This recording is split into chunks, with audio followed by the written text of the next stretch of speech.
যেখানে দাঁড়িয়ে আছে ঢাকা ৭ আসন, সেখানকার জনগণ মহান সংসদে যাকে প্রতিনিধিত্ব করতে পাঠিয়েছেন বিপুল ভোটে নির্বাচিত করে, সেই জননেতা হামিদুর রহমান হামিদ আছেন। বিভিন্ন সংস্থার দায়িত্বপ্রাপ্ত কর্মকর্তাগণ এবং এই ঢাকার ঐতিহ্যবাহী ঢাকার এই অঞ্চলের জনগণ, মিডিয়া ব্যক্তিত্ব আছেন, সবাইকে শুভেচ্ছা।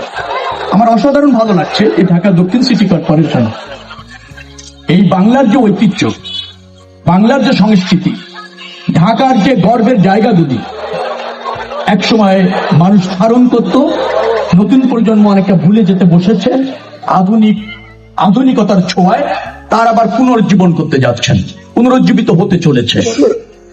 অসাধারণ আয়োজন।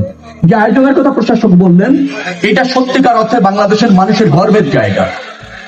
এই ঢাকা একদিনে প্রতিষ্ঠিত হয়নি, 416 বছর পার করেছে, পুরনো সভ্যতার অংশ। এই উপমহাদেশে একসময় ঢাকা ছিল সংস্কৃতির বিকাশের কেন্দ্র। আমরা যদি ঢাকার ঐতিহ্য খুঁজি, আমরা যদি 400 বছর ধরে ঢাকাকে কিভাবে দেশকে মহিমান্বিত করেছে, অঞ্চলকে মহিমান্বিত করেছে, বহির্বিশ্বে বাংলাদেশের সংস্কৃতিকে রিপ্রেজেন্ট করেছে, তার ঐতিহ্য কিন্তু ঢাকাতে আছে এবং ঢাকা সেটা ধারণ করে। কিন্তু আমরা সেভাবে বিকশিত হতে পারিনি এই উপমহাদেশে অথবা এই আঞ্চলিক বা বিশ্ব পরিমণ্ডলে। সিটি কর্পোরেশন সেই উদ্যোগ নিয়েছে, এই জন্য আমার পক্ষ থেকে ধন্যবাদ। আমিও ঢাকার একজন মেম্বার অফ পার্লামেন্ট, এই দায়িত্ব আমারও রয়েছে। যে কোনো সহযোগিতা অথবা পাশে থাকা আমার কর্তব্যের অংশ মনে করি এবং আমিও বাংলার ঐতিহ্য এবং সংস্কৃতিকে লালন করি, ধারণ করি।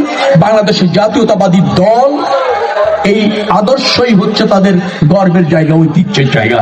সেভাবেই আমরা রাজনীতিও করেছি। সবার আগে বাংলাদেশ, হৃদয়ে বাংলাদেশ, সংস্কৃতি আমার পরিচয়, বাংলাদেশই আমার গর্ব।